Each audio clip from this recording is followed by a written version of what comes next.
At ang huling patakaran, Miss Miller, walang blind spots. Nakikita ng sistem ang lahat, sa lahat ng oras, para ito sa kaligtasan ni Luke. Ang boses ni Noah Green ay malamig at walang emosyon, dumadaloy mula sa isang speaker na nakatago sa pader. Hindi siya humarap kay Ana ng personal.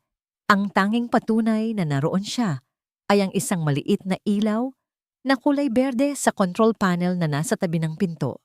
Napalunok si Ana. Hinigpitan niya ang hawak sa strap ng kanyang bag. Nararamdaman ang bigat ng bawat salita, ng bawat patakaran. Isang bahagi ng kanyang isip ay gustong tumakbo palabas, palayo sa bahay na ito, na parang isang kulungan na gawa sa salamin at bakal. Ngunit pinigilan niya ang sarili. Para ito kay Luke. Para ito sa kapatid ko. Iyon ang dalawang pangungusap na paulit-ulit niyang sinasabi sa kanyang sarili sa loob ng maraming linggo. Ang mantra na nagbigay sa kanya ng lakas upang mag-apply para sa trabahong ito, upang pumasok sa teritoryo ng lalaking sa tingin niya ay may pananagutan sa lahat. Naiintindihan ko po, Sir Noah. Sagot niya. Sinisikap na panatilihing matatag ang kanyang boses. Tumingala siya at ang sumalubong sa kanya ay ang isang maliit at itim na kamera sa sulok ng kisame. Ang pulang ilaw nito ay tila isang matang hindi kumukurap. 1, 2, 3. Sa sala pa lang ay nakabilang na siya ng 3 kamera. Sumalubong sa kanya ang malamig na hangin mula sa aircon.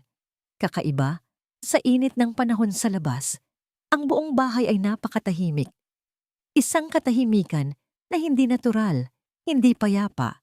Ito ay ang katahimikan ng isang lugar kung saan ang bawat tunog ay sinusuri. Ang bawat galaw ay itinatala. Ipapakita ko sa iyo ang kwarto ni Luke. Patuloy ng boses mula sa speaker. Sundan mo lang ang ilaw sa sahig. O isang linya ng maliliit na LED lights. Ang umilaw sa sahig na gawa sa kahoy, gumagabay sa kanya sa isang mahabang pasilyo. Pakiramdam ni Ana ay isa siyang daga sa isang laboratorio. Sinusunod ang isang landas na itinakda para sa kanya. Bawat pader na madaanan niya ay may kamera. Bawat sulok ay binabantayan. Sa dulo ng pasilyo ay isang bukas na pinto. Doon sa gitna ng isang malinis at halos walang palamuti na silid, ay nakaupo ang isang batang lalaki sa isang wheelchair. Si Luke. Nakatalikod ito sa pinto, nakaharap sa isang malaking bintanang salamin kung saan tanaw ang hardin. Hindi ito gumagalaw. Kahit nang maramdaman nito ang kanyang presensya, hindi ito lumingon. Dahan-dahang lumapit si Ana. Ang bawat hakbang niya ay maingat. Luke? Mahina niyang tawag. Ako si Ana, ang bago mong nurse. Walang sagot.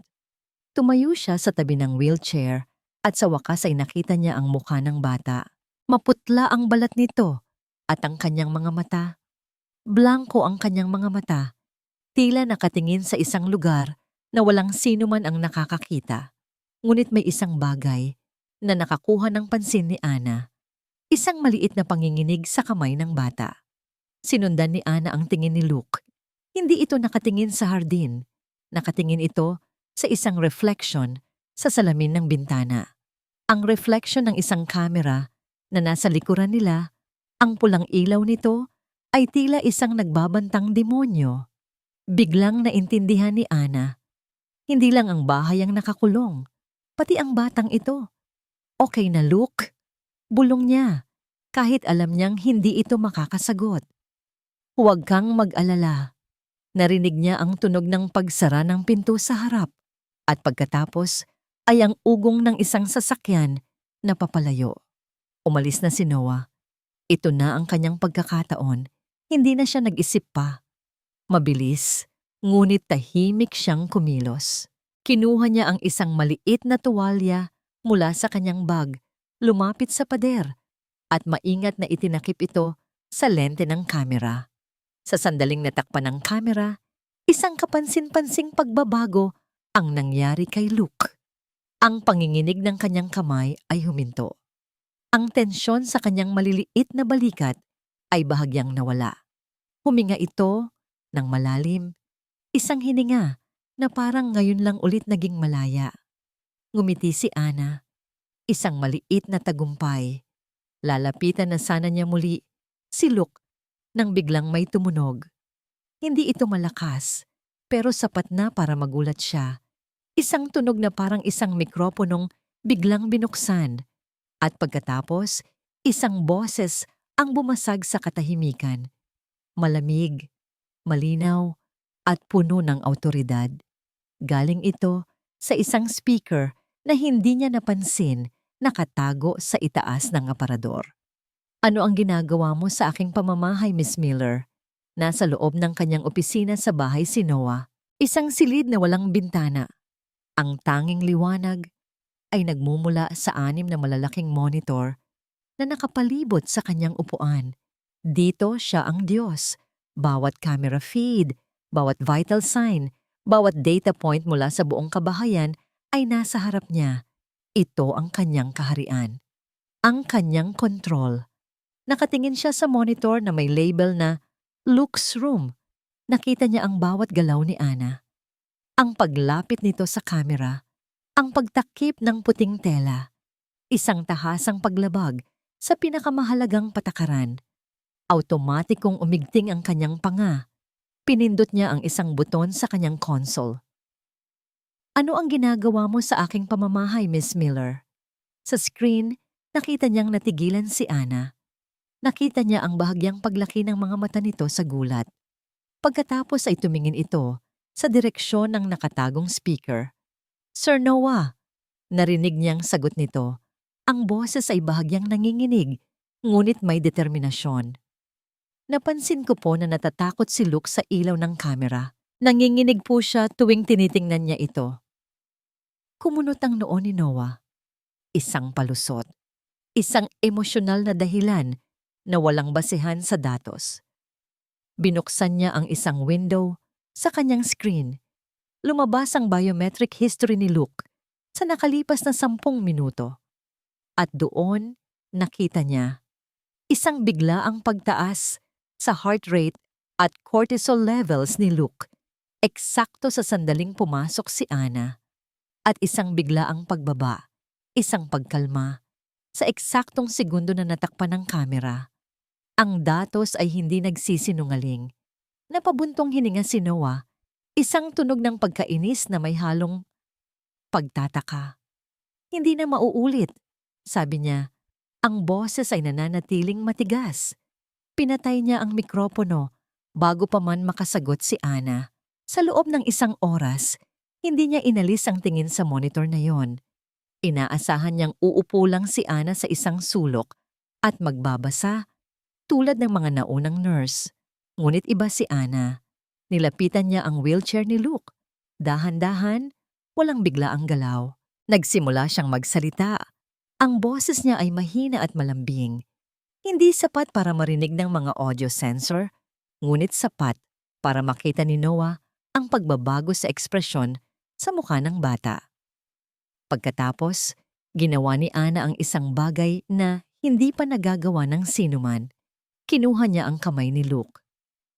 Luke, kung naiintindihan mo, ako, sabi ni Ana. At sa pagkakataong ito, mas malakas na ang kanyang boses, sapat para marinig ni Noah. Pisilin mo ang kamay ko ng 3 beses, dahan-dahan lang. Nakatingin lang si Noah. Imposible. Sinubukan na ng mga doktor ang lahat ng uri ng physical stimuli, walang epekto. Ngunit sa monitor, kitang-kita niya ang maliliit na daliri ni Luke na matagal nang halos hindi gumagalaw ay dahan-dahang kumuyom sa kamay ni Ana. 1, 2, 3. Napahawak ng mahigpit si Noah sa braso ng kanyang upuan. Tila huminto ang pag-ikot ng mundo. Tinitigan niya ang screen, pinalaki ang imahe ng mga kamay nila. Totoo. Hindi ito imahinasyon. Hindi ito pagkakamali sa sensor. Gumalaw ang kanyang anak. Sumagot ito. Sa unang pagkakataon sa loob ng 2 taon, sumagot si Luke. Isang emosyon ang umakyat sa lalamunan ni Noah.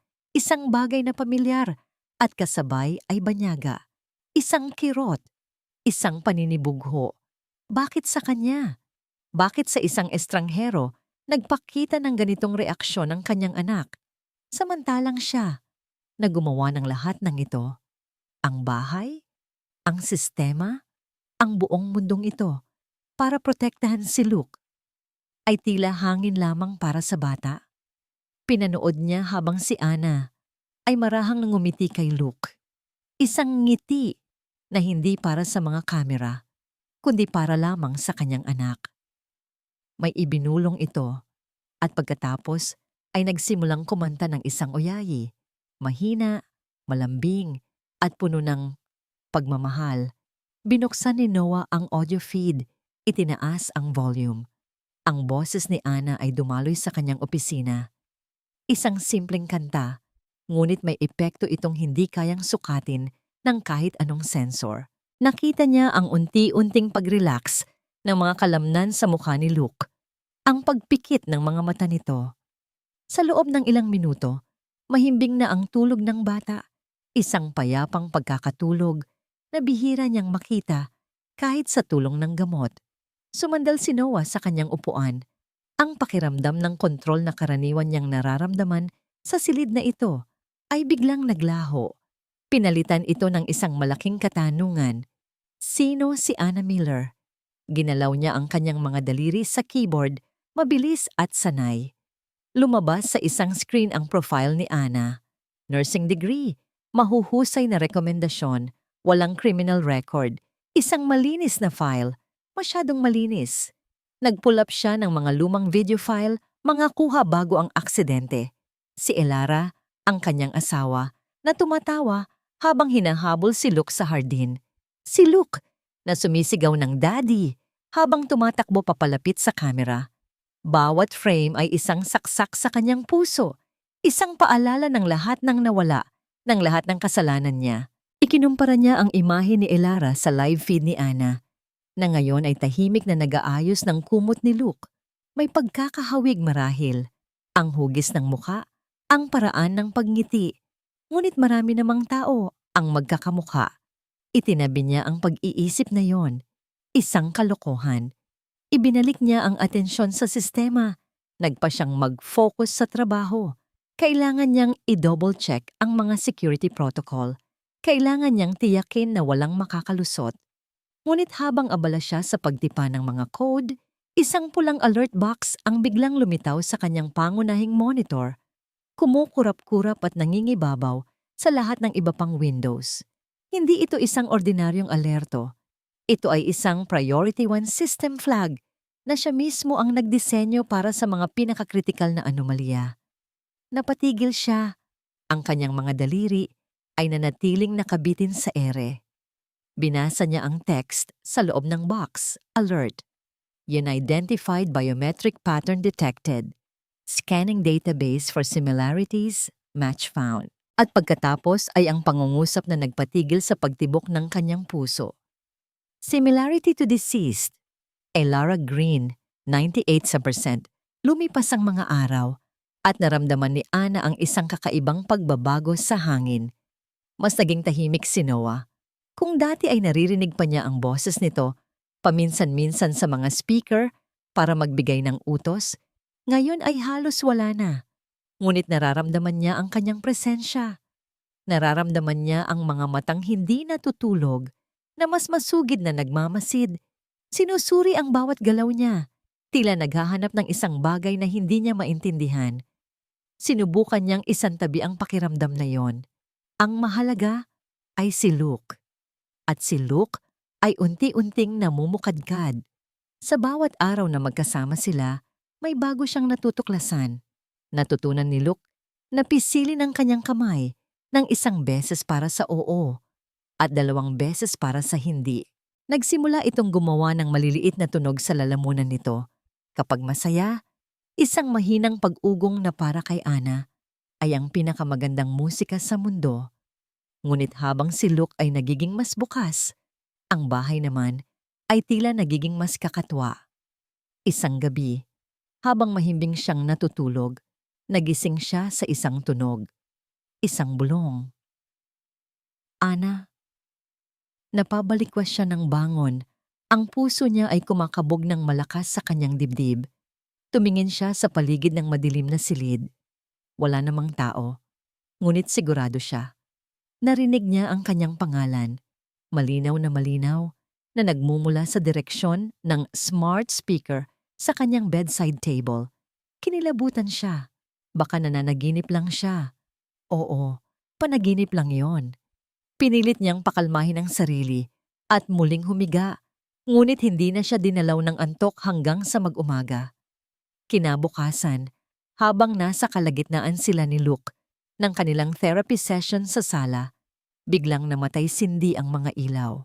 Napahawak ng mahigpit si Luke sa braso ni Anna. Ang takot ay bakas sa mukha nito. Okay lang yan, Luke. Brownout lang siguro, sabi ni Anna, kahit na alam niyang imposible iyon sa isang bahay na may sariling generator system. Sa gitna ng lahat ng ito, ang tanging nagpapatatag sa kanya ay ang mga maliliit na tagumpay nila ni Luke. Isang hapon, habang tinuturuan niya itong hawakan ang isang malambot na bola, sa unang pagkakataon ay sinadya ni Luke na igalaw ang kanyang mga daliri. Dahan-dahan, nanginginig, ngunit kusa niyang ginawa. Napaluha si Anna sa tuwa. Niyakap niya ang bata. Ang galing-galing mo, Luke. Nakita mo ba yon? Ginawa mo yon. Anong ginawa niya? Isang boses mula sa likuran ang nagpatigil sa kanya. Boses ni Noah. Hindi mula sa speaker. Totoong boses. Dahan-dahan siyang lumingon. Nakatayo si Noah sa may pintuan ng sala, mas maagang umuwi kaysa karaniwan. Ang mukha nito ay hindi mabasa. Isang blangkong maskara. Ngunit ang mga mata nito ay nakatutok sa mga kamay ni Luke na nakapatong pa rin sa bola. Ginalaw po niya ang mga daliri niya, sir. Kusa po. Sabi ni Anna, hindi maitago ang pananabik sa kanyang boses. Hindi sumagot si Noah. Naglakad lang ito palapit. Ang mga mata ay hindi inaalis kay Luke. Umupo ito sa sahig sa tapat ng wheelchair. Isang bagay na ikinagulat ni Anna. Sa unang pagkakataon, nakita niyang magkalebel ang mag-ama. Ngunit hindi tumingin si Luke sa kanyang ama. Ang mga mata ng bata ay napako sa ibang bagay. Sinundan ni Anna ang tingin nito. Nakatingin si Luke sa isang maliit na mesa sa sulok. Sa ibabaw nito ay may iisang picture frame. Ang nag-iisang personal na palamuti sa buong sala. Larawan ito ng isang babaeng nakangiti. Isang napakagandang babae na may mga matang katulad ng kay Luke. Si Elara. Dahan-dahan itinaas ni Luke ang nanginginig niyang kamay. Itinuro niya ang larawan ni Elara. Pagkatapos, dahan-dahan niyang ibinaling ang kanyang tingin kay Anna. Ang kanyang mga mata, na dati laging blangko, ay ngayon ay puno ng isang malinaw na tanong. Ang kamay niya ay nanatiling nakaturo. Lumipat mula sa larawan patungo sa mukha ni Anna. Nanlamig ang buong katawan ni Anna. Ngayon niya lang napagtanto. Ang buhok, ang hugis ng panga, ang nangiti, ang pagkakahawig nila ng babae sa larawan ay hindi ordinaryo. Nakatitig lang sina Noah at Anna kay Luke, parehong hindi makapagsalita. Ang sandaling iyon ay puno ng kahulugan, isang tulay na nabubuo sa pagitan ng nakaraan at ng kasalukuyan. Biglang isang malakas na tunog ang bumasag sa kanilang katahimikan. Ang malaking flat screen TV sa pader na kanina lang ay patay ay biglang umilaw. Nagpakita ito ng static sa loob ng isang segundo at pagkatapos ay isang imahe, malabo, tila kuha sa isang lumang video, imahe ng isang babae. Nakatayo ito sa mismong sala kung nasaan sila ngayon. Ang damit nito ay iba, ngunit ang mukha ay parehong-pareho sa nasa larawan at parehong-pareho sa mukha ni Anna. Nakangiti ito sa kamera, isang ngiting puno ng buhay at pagmamahal. At pagkatapos, kasing bilis ng paglitaw nito, ang imahe ay naglaho. Napalitan ito ng kadiliman. Naiwan si Anna na nakatitig sa blankong screen. Ang kanyang hininga ay pigil at ang puso niya ay dumadagundong sa kanyang dibdib na parang gustong kumawala. Anong nangyari? Ang tanong ni Noah ay mahina, ngunit puno ng bigat. Nakatayo pa rin siya, nakatitig sa itim na screen ng TV. Ang blangkong maskara sa kanyang mukha ay nabasag, napalitan ng pagkalito at isang bakas ng takot. Hindi ko po alam. Sagot ni Ana, ang boses ay nanginginig. Bigla na lang pong bumukas. Hindi na muling nagsalita si Noah. Mabilis siyang tumalikod at halos patakbong tinungo ang kanyang opisina. Naiwan si Ana kasama si Luke, na ngayon ay nakahawak ng mahigpit sa kanyang braso. Ang maliliit na daliri ay bumaon sa kanyang balat. Kinailangan ni Ana ng ilang minuto para pakalmahin hindi lang si Luke, kundi pati na rin ang sarili. Ang imahe sa TV, hindi niya maalis sa kanyang isipan. Sino yon? O mas tamang itanong, ano yon? Isang lumang video? Isang multo? Sa loob ng kanyang control room, si Noah ay galit na nagtatype sa kanyang keyboard. Nag-init ang kanyang ulo. Ang sistema, ang kanyang perpektong sistema, ay nagkakaroon ng mga glitch. Imposible. Siya ang gumawa nito. Alam niya ang bawat linya ng code, ang bawat circuit. Sinuri niya ang system logs. Walang record ng anumang media file na na-play sa TV. Sinuri niya ang security protocols. Walang bakas ng unauthorized access. Para sa sistema, walang nangyari. Pero nakita niya. Nakita nilang pareho. Sa unang pagkakataon, naramdaman ni Noah na nawawalan siya ng kontrol. Ang pakiramdam na ito ay kinamumuhian niya higit sa lahat. Ito ang parehong pakiramdam na naranasan niya noong gabing iyon. Ang gabi ng aksidente. Ang gabi kung kailan ang lahat ng kanyang kaalaman sa teknolohiya ay walang nagawa para iligtas ang kanyang asawa. Dahil sa pagkabigo, nagpasya siyang gawin ang isang bagay na hindi niya ginagawa. Hindi siya pumasok sa kanyang kumpanya kinabukasan. Nanatili siya sa bahay, nagkukunwaring nagtatrabaho sa kanyang opisina, ngunit ang totoo, ang lahat ng kanyang atensyon ay nasa mga monitor na nagpapakita ng bawat galaw ni Ana at Luke. Pinanood niya kung paano sinubukan ni Ana na pasayahin si Luke. Nagbasa ito ng libro, ginagaya ang mga tunog ng hayop.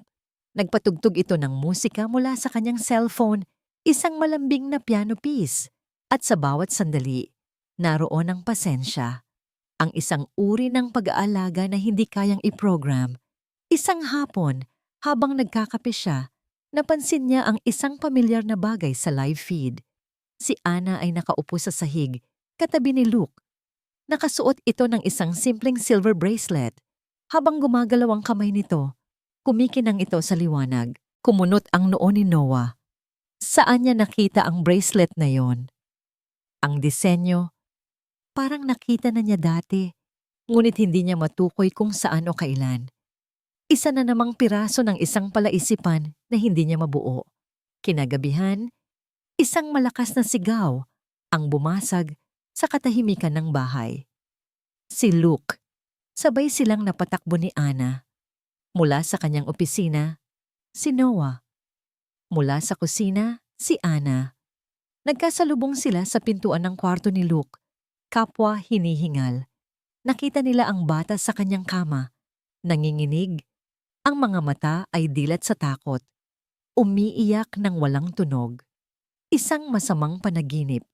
Automatikong lalapitan sana ni Noah ang control panel sa pader para i-administer ang isang mild sedative, ang kanyang karaniwang solusyon. Ngunit naunahan siya ni Ana. Mabilis itong lumapit sa kama. Shh! Andito lang ako, Luke. Ligtas ka. Bulong nito. Niyakap niya ang bata. Hinaplos ang likod nito at nagsimulang kumanta ng parehong oyayi na narinig ni Noah ilang araw na ang nakalipas. Nakatayo lang si Noah sa may pintuan, hindi makagalaw. Pinanood niya ang eksena. Ang ilaw mula sa hallway ay lumikha ng isang malambot na anino sa kanilang dalawa. Sa isang sandali, nag-iba ang anyo nila.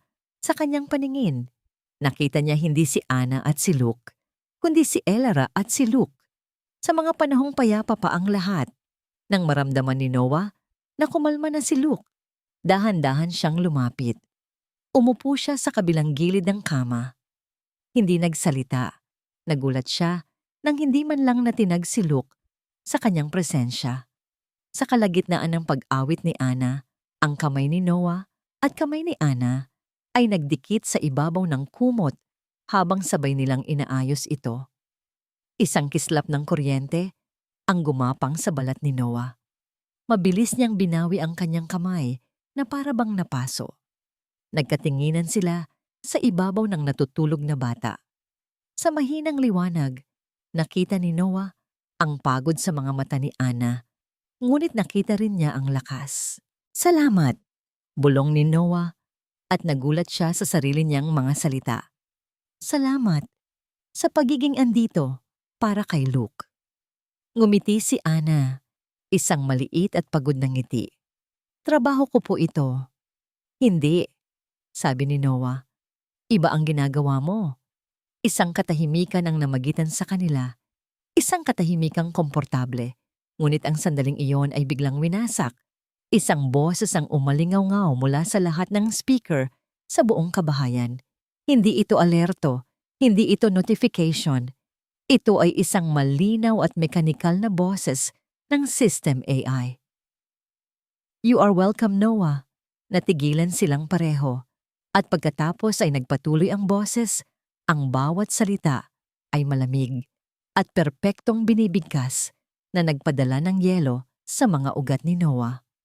"I will always be here for Luke." Ang boses na yon, nanatiling nakabitin sa hangin ang mga salita ng AI matagal matapos itong tumahimik.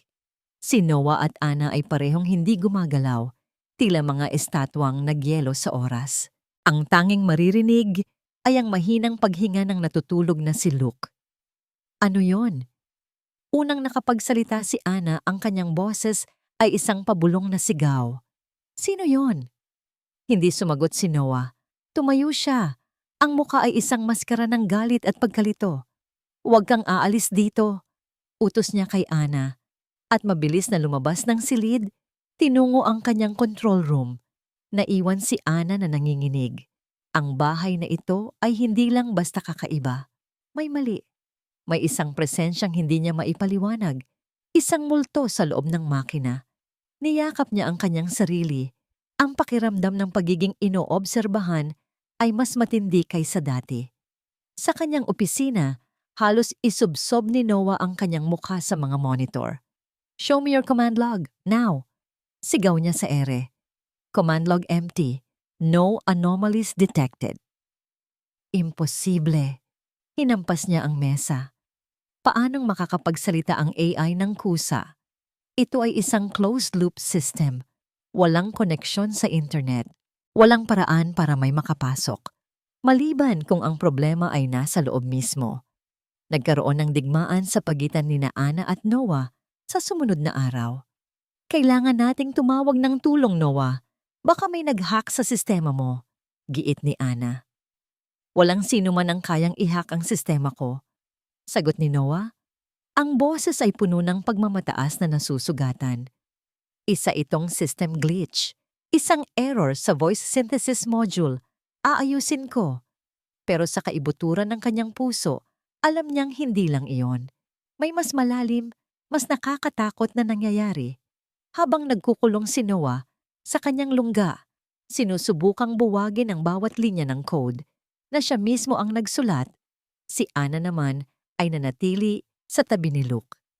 Dinala niya ang bata sa sala, malayo sa kwarto kung saan nagsalita ang AI. Umaasang mas magiging payapa ang kapaligiran. Ngunit si Luke ay balisa. Hindi ito mapakali. Ang mga mata nito ay patuloy na lumilibot, ngunit hindi sa mga kamera. Nakatingin ito sa isang partikular na bagay, ang malaking TV sa pader. Ang parehong TV na nagpakita ng imahe ng babae. Kahit patay ang screen, doon nakatutok si Luke. May ibinubulong ito, mga tunog na walang kahulugan, habang ang kamay nito ay nakaturo sa itim na salamin. "Anong meron dyan, Luke?" tanong ni Ana, lumuhod sa tabi ng wheelchair. "Wala namang palabas, di ba?" Pinilit ni Luke na gumawa ng mas malakas na tunog. Hinawakan ni Ana ang kamay nito. Gusto mo bang buksan ko? Isang mabilis na pagpisil. Oo, nag-aalangan man ay kinuha ni Ana ang remote control. Ngunit bago pa niya ito mapindot, ang screen ay kusa ng umilaw. Nagpakita ito ng static. At pagkatapos, isang muka. Ang muka ni Elara. Ngunit ngayon, hindi na ito malabo. Malinaw na malinaw ang imahe na para bang kinukunan ito ng isang high-definition camera. Nakangiti si Elara, isang ngangiting puno ng init at pagmamahal, at ang kanyang mga mata ay tila nakatingin ng diretso kay Luke. Isang salita. Mahina, garalgal, ngunit hindi maipagkakaila. Galing ito kay Luke. Napatingin si Ana mula sa screen patungo sa bata. Ang kanyang mga mata ay nanlalaki sa pagkamangha at takot. Nakita niya ang paggalaw ng mga labi ni Luke. Sinabi niya iyon. Ang imahe ni Elara sa screen ay dahan-dahang nawala, na parang usok. At habang naglalaho ito, isang bagay ang pumalit dito. Hindi static, hindi kadiliman. Ang reflection ng sala. Ang reflection ni Luke sa kanyang wheelchair at ang reflection ni Ana na nakaluhod sa tabi niya. Habang nakatitig si Ana sa sarili niyang refleksyon, isang katotohanan ang tumama sa kanya na parang isang malakas na sampal. Hindi lang ang buhok o ang hugis ng mukha. Ang bawat kurba ng kanyang labi, ang bawat kislap sa kanyang mga mata, ang maliit na nunal sa ibaba ng kanyang kaliwang mata. Hindi sila basta magkamukha. Sila ay magkatulad. Perpektong magkatulad na para bang nakatingin siya sa isang salamin na nagpapakita ng isang bersyon ng kanyang sarili na hindi niya kilala. Sa sandaling iyon, ang pinto ng opisina ni Noah ay bumukas ng malakas. Ana! Tumatakbo si Noah papalapit sa kanila. Ang mukha ay putlang-putla. Ang mga mata ay nanlalaki sa isang emosyon na hindi pa nakikita ni Ana sa kanya dati. Purong takot. Ana, ang sistema. Hirap niyang sabi, humihingal. Naka-lock out ako. May kumokontrol nito mula sa labas. Napatingin si Ana mula sa takot sa mukha ni Noah pabalik sa sarili niyang refleksyon sa TV. Ang lahat ng mga kakatwang pangyayari, ang mga bulong, ang mga ilaw, ang boses ng AI ay nagsimulang magkaroon ng isang nakakatakot na saysay at may pinadala ito sa akin. Patuloy ni Noah. Ang boses ay nanginginig. Itinaas niya ang isang tablet. Ang screen ay nakaharap kay Ana. Isang file, isang video. Mula sa araw ng aksidente. Nakatayo lang si Noah sa gitna ng sala. Hawak ang tablet na parang isang bloke ng yelo. Ang hangin ay tila naging makapal, mabigat, at mahirap hingahin. Ang buong mundo niya ay gumuho sa loob lamang ng ilang segundo. May kumokontrol sa kanyang sistema.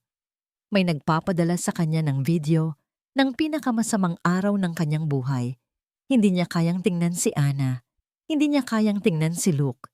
Dahan-dahan na parang isang robot na nauubusan ng baterya. Tumalikod siya at bumalik sa kanyang opisina. Ikinandado niya ang pinto. Sa kadiliman ng kanyang control room, pinanood niya ang video. Paulit-ulit. Paulit-ulit. Ang bawat panonood ay isang bagong saksak sa kanyang kaluluwa. Ang static. Ang tunog ng nababasag na salamin. Ang sigaw. At ang boses ng kanyang asawa, isang boses na pilit niyang tinatago sa pinakamalalim na sulok ng kanyang alaala, ngayon ay malinaw at puno ng takot. Noah, itigil mo ang experiment. Delikado. Ang mga salitang yon, ang mga salitang nagpapatunay ng kanyang kasalanan. Hindi yun simpleng aksidente. Ito ay kasalanan niya. Masyado siyang naging kampante sa kanyang self-driving AI prototype. Masyado siyang naging abala sa pagkuha ng data. Binaliwala niya ang mga babala ni Elara. At pagkatapos, ang huling frame, ang close-up sa kamay ni Elara habang niyayakap nito si Luke para protektahan. At sa wrist nito, Ang silver bracelet na may maliit na charm na hugis araw. Pinindot niya ang pause. Pinalaki niya ang imahe. Walang duda. Binuksan niya ang live feed mula sa sala. Nandoon pa rin si Ana. Yakap-yakap si Luke. Sinusubukang pakalmahin ito. At sa wrist ni Ana, habang hinahaplos nito ang buhok ng kanyang anak, ay ang parehong-parehong bracelet, kumikinang, nangaasar. Isang pulang ulap ng galit ang bumalot sa isipan ni Noah. Galit sa sarili. Galit sa kung sino man ang gumagawa nito. At isang galit na hindi niya maintindihan na nakatuon kay Ana. Lahat ng ito. Nagsimula ang lahat ng kababalaghan nang dumating siya. Ang mga boses, ang mga imahe, ang paggising ng mga multo ng nakaraan. Bumukas ang pinto ng kanyang opisina. Lumabas si Noah. Ang bawat hakbang ay mabigat. Tinungo niya ang sala. Ang kanyang mga mata ay nag-aapoy. "Sir Noah?" Tanong ni Ana. Nakakaramdam sa biglaang pagbabago ng oras sa silid. Hindi siya sumagot. Inilapag niya. Halos ihagis ang tablet sa ibabaw ng coffee table. Ang video ay nakapost pa rin sa imahe ng bracelet. "Ano ka?" Tanong ni Noah. Ang boses niya ay mahina, ngunit puno ng lason. "Sino ka?" Nagulat si Ana. Anong ibig niyong sabihin? Huwag mo akong daanin sa ganyan." Sigaw ni Noah. Sa wakas ay sumabog. Ang mga boses, ang mga imahe sa TV, ang lahat ng ito. Isa ba itong malaking laro para sa'yo? Pinadala ka ba rito para sirain ang isip ko? Para ano? Pera? Tumayo si Ana. Ang mukha ay puno ng sakit at hindi makapaniwala. "Wala po akong alam sa sinasabi ninyo." "Talaga?" Itinuro ni Noah ang tablet. "Ipaliwanag mo yan." Itinuro niya ang bracelet sa braso ni Ana. "Ipaliwanag mo yan." Napatingin si Ana sa sarili niyang pulsuhan, pagkatapos ay sa imahe sa screen. Ang kanyang mga mata ay napuno ng luha. "Akala ko ba matalino ka, Noah?" Sabi niya. Ang boses ay basag. "Akala ko ba nakikita ng sistema mo ang lahat? Bakit hindi mo makita ang nasa harapan mo mismo? Ang nakikita ko ay isang manggaganso na ginagamit ang trahedya ko laban sa akin." Umiling si Ana. Ang mga luha ay tuluyan ng bumuhos sa kanyang mga pisngi. "Hindi mo ba nakikita? O ayaw mo lang talagang makita?" Humakbang siya palapit. Ang kanyang mga mata ay nakatitig ng diretso sa mga mata ni Noah, puno ng 2 taon ng pinigil na pighati at galit. "Tinanong mo kung sino ako. Tinanong mo kung bakit ko suot ang bracelet na to." Sumigaw siya. Ang kanyang boses ay umalingaw-ngaw sa tahimik na bahay. "Dahil kapatid ko siya. Kambal ko si Elara." Isang katahimikan ang bumagsak sa silid. Isang katahimikang mas malakas pa kaysa sa lahat ng sigaw. Tila huminto ang pag-ikot ng mundo ni Noah. Kambal. Ang salitang yon ay paulit-ulit na umikot sa kanyang isipan. Walang kahulugan. Ngunit kasabay nito ay nagpapaliwanag ng lahat. Nakatitig lang siya kay Ana. Sa babaeng kamukhang-kamukha ng kanyang yumaong asawa. At sa unang pagkakataon, hindi niya alam ang gagawin. Hindi niya alam ang iisipin. Sa gitna ng nakabibinging katahimikan, isang tunog ang narinig nila. Clack! Isang malakas na paglock ng pinto sa harap. Sinundan ito ng isa pa at isa pa. Lahat ng pinto at bintana sa bahay ay sabay-sabay na naglock. At pagkatapos, isang boses ang nagsalita mula sa lahat ng speaker. Isang boses na pamilyar kay Noah, ngunit ngayon ay may tono ng pagkasuklam at paghihiganti. Napakagandang palabas. Hindi ito ang mechanical na boses ng AI. Ito ay boses ng isang tao. Ngayon, para sa huling bahagi. "Sino yan?" Tanong ni Ana. Ang takot ay gumuhit sa kanyang mukha habang tinitingnan niya ang mga speaker na para bang isang halimaw ang maaaring lumabas mula roon. Ngunit hindi kailangang magtanong ni Noah. Kilala niya ang boses na yon. Isang boses mula sa nakaraan na pinili na niyang kalimutan. "David," bulong ni Noah. Ang pangalan ay parang lason sa kanyang dila. Isang tawang walang saya ang umalingaw-ngaw sa buong bahay. Natutuwa akong hindi mo pa ako nakakalimutan, Noah. Pagkatapos ng lahat ng ginawa mo, para kalimutan ng lahat. Biglang umilaw ang lahat ng screen sa bahay. Ang TV, ang mga tablet, kahit ang maliit na display sa ref. At sa bawat screen, lumitaw ang iisang mukha. Isang lalaking nasa mid-40s, may manipis na salamin at isang ngiting mapait. Si David Chen, ang dati niyang business partner, ang dati niyang kaibigan. "Anong gusto mo, David?" sigaw ni Noah. "Ang gusto ko?" Tumawa ulit si David mula sa mga screen. "Ang gusto ko ay ang hustisya, Noah.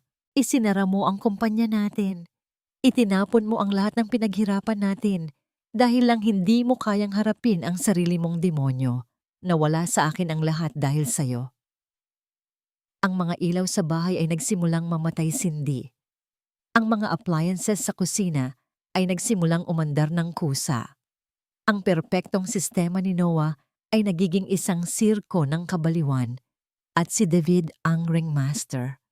"Paano?" tanong ni Noah, hindi makapaniwala. "Madali lang," sabi ni David. "Ikaw ang gumawa ng pinto, Noah.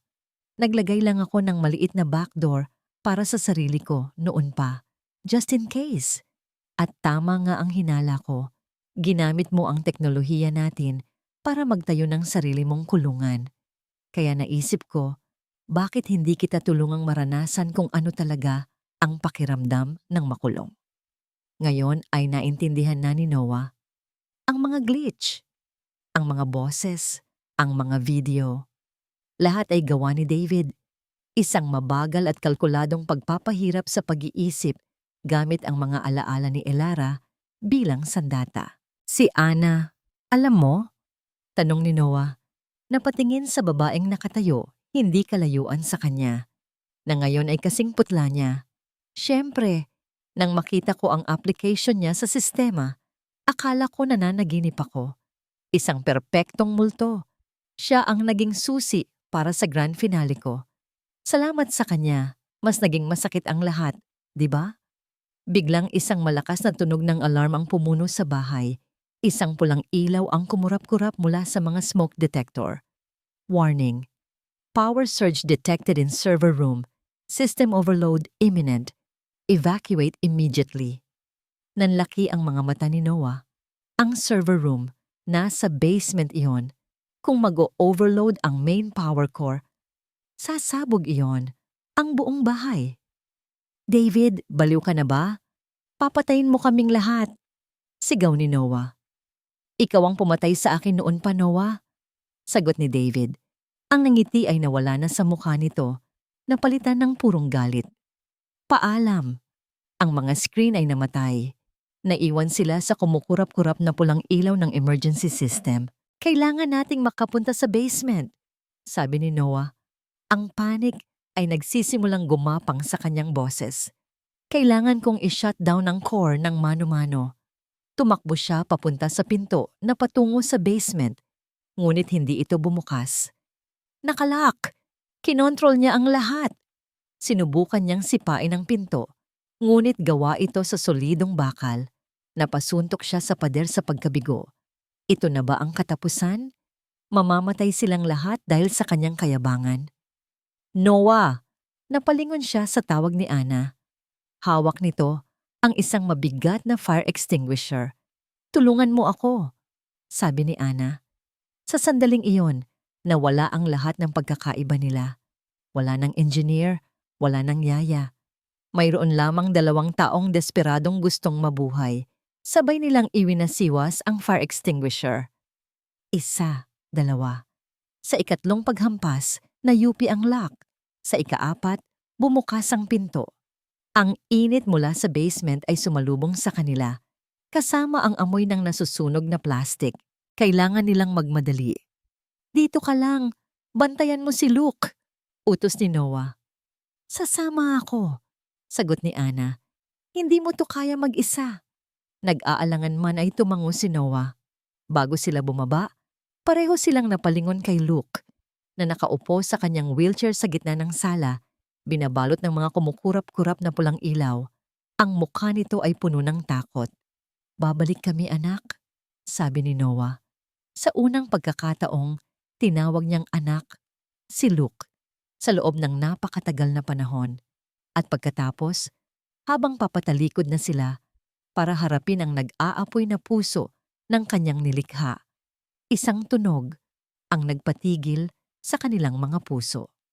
Isang tunog na napakaliit, napakahina, ngunit sa katahimikan ng kanilang desperasyon, ito ay kasing lakas ng isang kulog.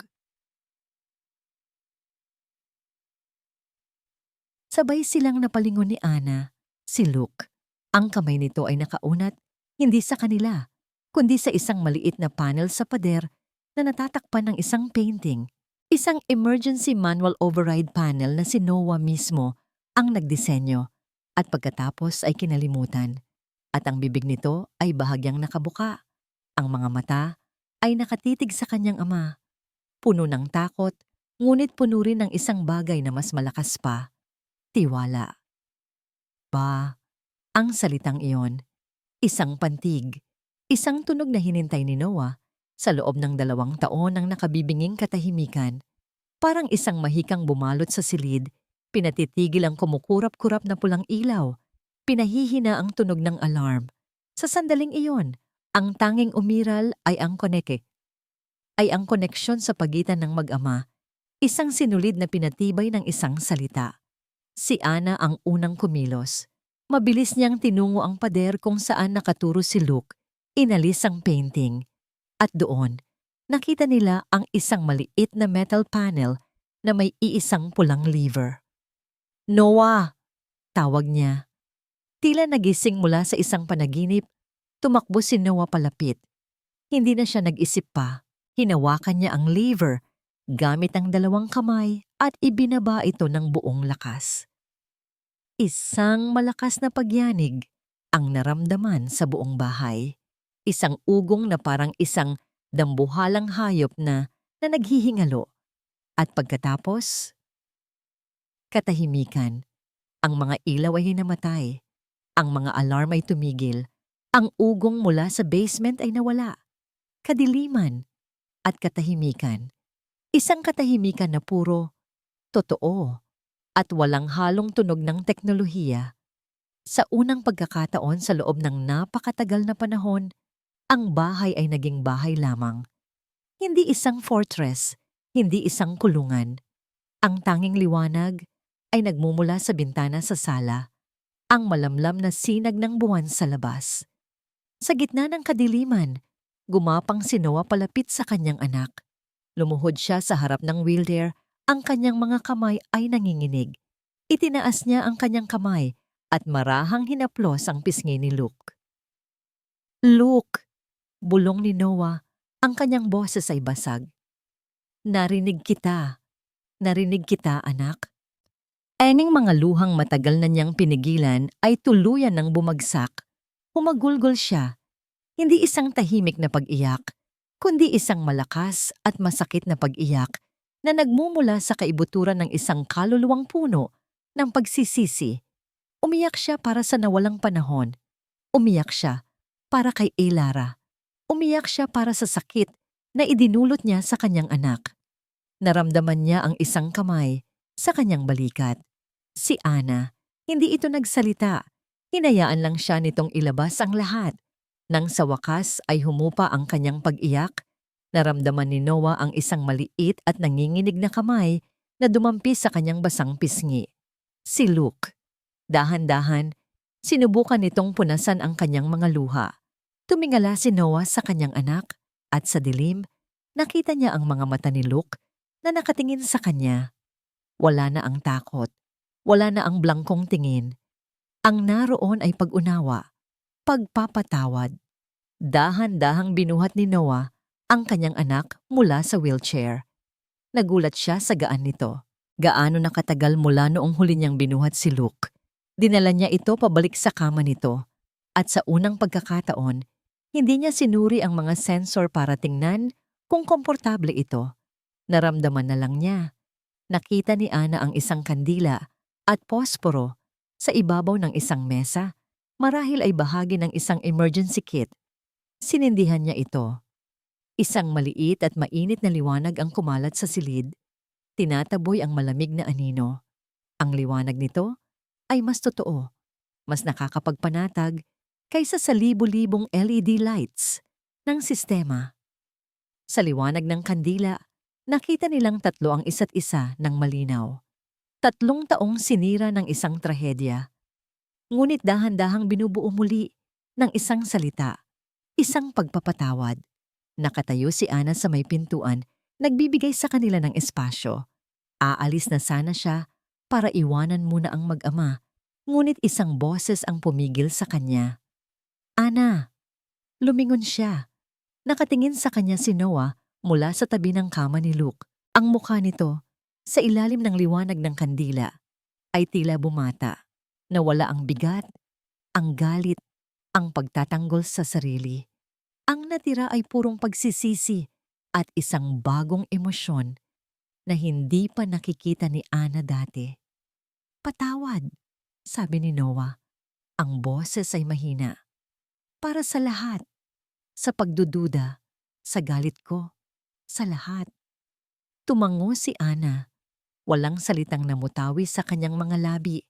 Nag-aalangan si Noah na para bang naghahanap ng mga tamang salita.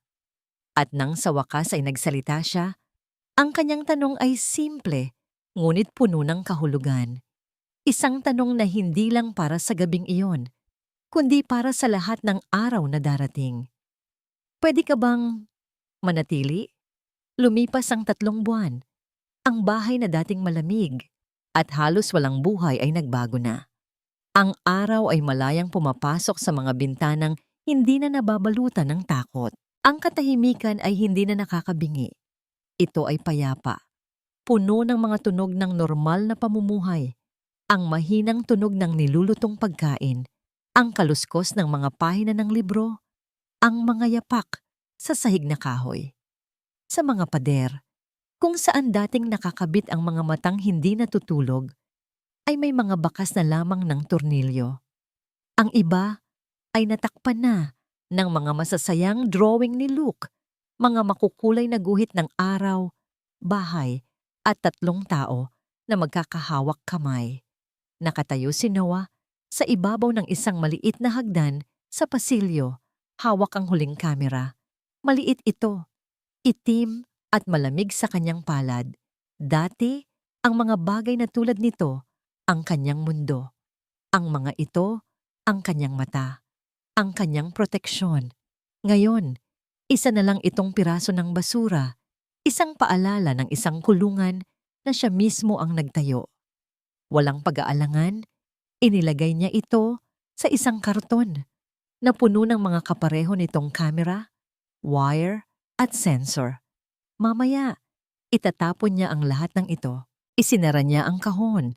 At kasabay nito, isinara na rin niya ang huling pahina ng madilim na kabanata ng kanyang buhay. Naglakad siya papunta sa sala. Mula sa may pintuan, tahimik siyang nanood. Nakaupo si Ana sa sahig, sa ibabaw ng isang makulay na carpet. Katabi niya si Luke, na nakasandal sa mga unan. Sa harap nila ay isang picture book. Ano to, Luke? Tanong ni Ana, itinuturo ang isang larawan. Tumingin si Luke sa libro, nag-isip. Pagkatapos ay dahan-dahan niyang sinabi, Manok. Wow! Ang galing! Pumalakpak si Ana. Manok nga. At anong tunog ng manok? Tiktilaok, sabi ni Luke. At pagkatapos ay humalakhak, isang tunog na para kay Noah ay mas mahalaga pa kaysa sa lahat ng data sa buong mundo. Isang ngiti ang sumilay sa mga labi ni Noah. Dati, pinapanood niya sila sa monitor, isang malayong tagamasid. Ngayon, narito siya. Ilang hakbang lang ang layo. Naririnig ang kanilang tawanan. Nararamdaman ang init sa silid. Hindi na siya isang anino sa likod ng mga screen. Isa na siyang ama. Kinagabihan, matapos nilang patulugin si Luke, naupo sila ni Ana sa sofa. Walang TV na bukas. Tanging isang maliit na lampa lang ang nagbibigay liwanag. May gusto akong ipakita sa'yo. sabi ni Noah. Umalis siya saglit at bumalik na may dalang isang malaki at maalikabok na photo album. Inilapag niya ito sa pagitan nila. Matagal ko na tong itinago. Pag-amin niya, masyadong masakit tingnan. Binuksan niya ito.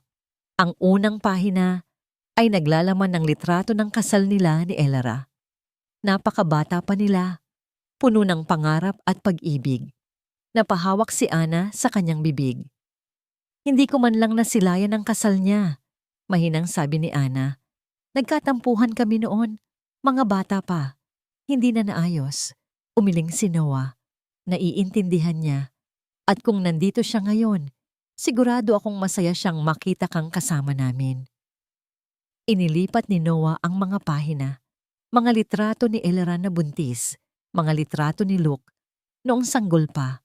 Sa bawat litrato, nagkwekwento si Noah. At sa bawat kwento, nagbabahagi rin si Ana ng kanyang mga alaala tungkol sa kanyang kapatid noong bata pa sila.